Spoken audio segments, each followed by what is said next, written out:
Salve, gente! Olha, enquanto a nova temporada tá no forno, nós separamos aqui para vocês os melhores momentos no canal. Alguns vídeos que a gente gosta muito pra gente relembrar e curtir. Então, não vai embora, que tem muita novidade vindo por aí. Fica aí com esse vídeo de hoje. Já já nós estamos de volta. Uma vez uma equipe do Corpo de Bombeiros de uma pequena cidade nos Estados Unidos foi acionada para aplacar um incêndio em uma residência. Chegando lá, eles encontraram a casa saindo alguma pouca fumaça pelas janelas, então eles entraram com seus aparatos de combate ao fogo, mas não acharam fogo algum, procurando por alguns instantes, atônitos, até que o capitão que comandava a operação gritou: "Pra fora! Pra fora, todo mundo!" Todos pularam pra fora e o chão da casa toda veio abaixo e as labaredas subiram. Os bombeiros todos se salvaram e perguntaram então ao capitão o que o fez dar aquela ordem. E ele respondeu: "Foi um pressentimento." Pressentimento. Que palavra interessante, né? Uma camada sutil da nossa percepção do mundo, das coisas, da vida, do que acontece ao nosso redor, mas que às vezes a gente não assimila perfeitamente ou consideramos apenas mais um passageiro dos nossos pensamentos, mas que muitas vezes são pistas valiosas. Também conhecido como intuição, que é o nosso papo de hoje. Em psicologia, a intuição é um processo pelo qual os humanos passam, mesmo que involuntariamente, que inconscientemente, para chegar a uma conclusão sobre algo ou seu funcionamento, até mesmo sua existência, são um enigma para a ciência. A intuição pode levar momentaneamente a uma premonição de um sujeito acreditar com determinação que algo pode acontecer. Do latim intuitione, formado a partir da união de in, em, o dentro, né, e tuere, olhar para. No português, provavelmente uma inflexão do francês, intuition, a contemplação, conhecimento imediato, pressentimento, que nos permite adivinhar o que é ou deve ser.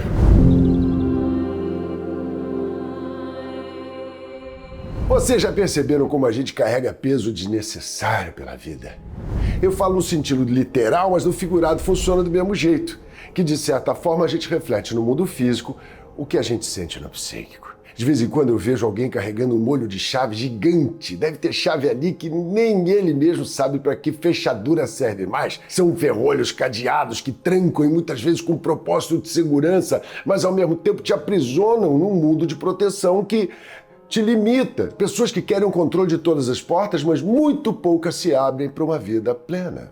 Plena de confiança, plena de liberdade. Eu nunca sonhei em ter uma casa na praia, no mato, sabe? Porque as pessoas que eu conheço que as têm e que as adoram, evidentemente, quando dá uma folga tem que viajar para lá. Porque se você não for, aquilo vai ficar abandonado. Aquele sonho que se tem, mas que acaba virando o quê? Uma obrigação. Um peso a mais na mochila. Eu não tenho luxo nenhum, sabe? Eu não uso relógio, roupa de grife, carro último tipo, mas uma coisa que eu não abro mão é de poder viajar, de conhecer novos lugares, de tentar viver novas aventuras. Então eu vou para um hotel, para uma pousada, mas volta e meia eu percebo que a minha mochila ainda tá pesada e eu queria viajar com a roupa do corpo, saca? Às vezes eu vejo aqueles monges budistas no aeroporto embarcando com nada. Ele só leva o corpinho dele, no máximo um livrinho na mão, que provavelmente assim que ele acabar, ele vai deixar no banco da próxima sala de embarque para que alguma pessoa o encontre. Lá no fundo eu sinto uma certa inveja. Mas eu tô tão preocupado em que possa precisar de alguma coisa na viagem, eu acabo colocando coisa demais na bagagem. A gente se preocupa de tanta coisa e fica tentando a todo custo evitar as dores do imponderável.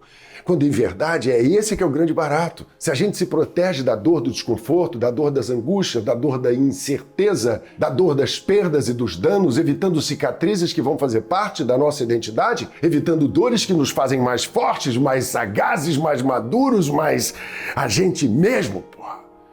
Qual o peso da tua mochila? Quanto peso você precisa carregar para se sentir você mesmo? Muitas vezes a gente carrega peso dos outros, responsabilidades que não são exatamente nossas, mas a gente carrega. A mentira faz parte da natureza humana, não é? fantasiar sobre algum tema ou situação, está intrinsecamente ligada à nossa cognição, à nossa capacidade criativa. E muitas vezes a realidade como se apresenta não é tão interessante para esse ou aquele indivíduo que, porventura, a transforma para tirar algum proveito ou simplesmente chamar a atenção. Das menores infrações até as mais cabeludas, ela permeia o nosso tecido social desde os primórdios. Inventam-se outras realidades, por vezes sendo contada muitas vezes, se torna uma história apócrifa. Daí a criação de mitos e lendas importantes na formação das sociedades, não é? O problema é quando a mentira se torna um vício, uma forma de estar na vida. As histórias deixam de ter graça.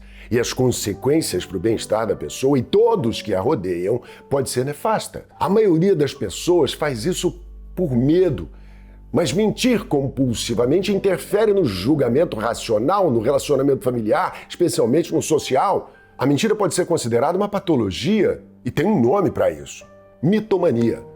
O mitônomo é aquele indivíduo que tem compulsão pela mentira, contada de forma consciente, que tem por objetivo uma autoproteção ou muitas vezes o falseamento da realidade de maneira a fazê-la parecer melhor. É um processo psíquico onde a pessoa altera a realidade até que eles mesmos acreditem nela. Dizem que o Tim Maia, que Deus o tenha, era um pouco assim. A demagogia é pior do que a mentira, porque é uma mentira mentirosa. Que bacana, que filósofo, hein? Quem nunca mentiu que atire a primeira pedra?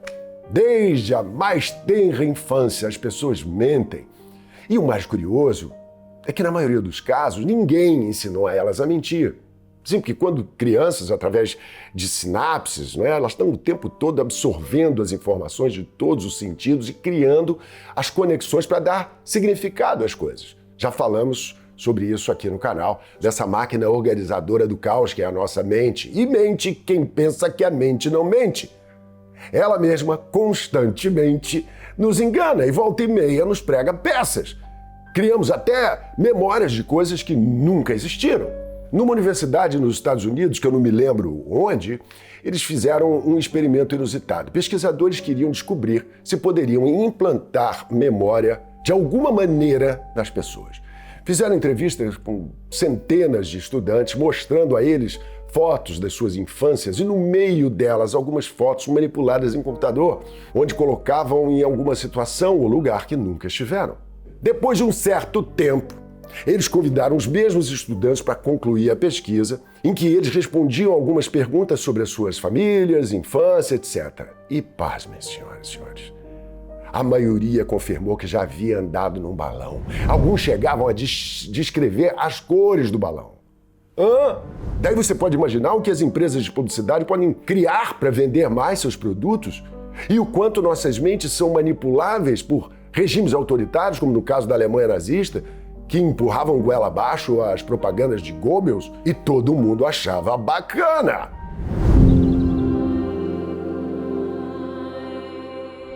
De acordo com a ciência, nós somos os únicos seres sobre a face da Terra que temos a noção da nossa finitude.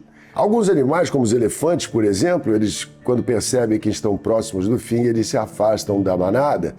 Outros têm algum tipo de comportamento parecido. Porém, a nossa cognição exacerbada, como falamos num vídeo semanas atrás, tem seus efeitos colaterais, não é mesmo?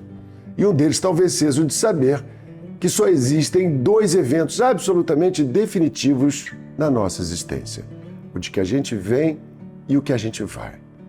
E a partir daí, nós tentamos aproveitar da melhor maneira possível um intervalo entre um evento e outro. Mas isso, de uma forma inexorável, acaba se tornando um fardo pesado. Não à toa, os consultórios de psicologia e de psiquiatria estão lotados de pessoas tentando entender que diabos estão fazendo aqui. E a lista de tarja preta que não para de aumentar. E ainda mais num mundo cada vez mais cheio de gente, a medicina aumentando cada vez mais a expectativa de vida, o caos dos centros urbanos, as redes sociais que nos deixam às vezes mais solitários, nos desviam a atenção e o tempo se esvai, e o trânsito e o trabalho, as responsabilidades, as contas que não param de chegar, e fica até quase impossível que no meio desse caminho a gente não seja arrebatado por uma crise existencial, por um transtorno de ansiedade, uma síndrome do pânico, não é? Isso é um nivelador social gigante, porque não é porque um fulano tem ali um dinheiro pra cacete, que ele tem um barco, um helicóptero, enquanto o outro não tem nem onde morar, ou o cara que vive no meio do mato, longe da civilização, o camponês da Noruega, o dentista de Singapura, um monge tibetano, qualquer um que encarnou como Homo sapiens vai sofrer em algum momento da vida a mesma angústia de saber que um dia nos despedimos dessa embalagem que nos foi dada para experimentar nesse átimo de tempo, nessa dimensão, nesse planetinha azul, essa experiência chamada vida. Até semana que vem, aqui no nosso canal Nelson Freitas Oficial.